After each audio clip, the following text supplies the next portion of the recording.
মানুষ সম্পর্কে জানতে চাই। পৃথিবীতে মানুষ হল সৃষ্টিকর্তার মোহর। বৃক্ষ, পাখি, পাহাড়, মহাসমুদ্র, নদী, এগুলো কেন? সূর্য কেন পৃথিবীকে আলো দেয়? চাঁদ কেন রাতকে মহিমান্বিত করে? সমুদ্রের উত্তাল স্রোত কেন খেলা করে?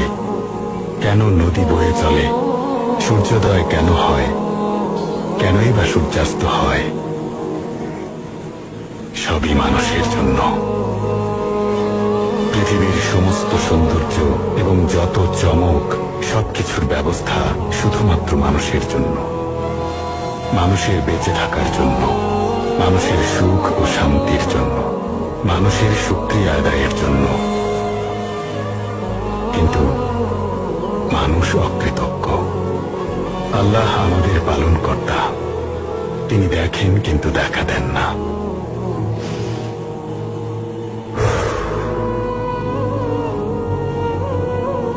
এই নিঃশ্বাস যদি না নেওয়া যেত, মানুষ এখানে থাকতো না। কিন্তু আমরা সত্য দেখতে পাই না, আল্লাহকে স্মরণ করি না, ভাবি আমরাই ক্ষমতার অধিকারী।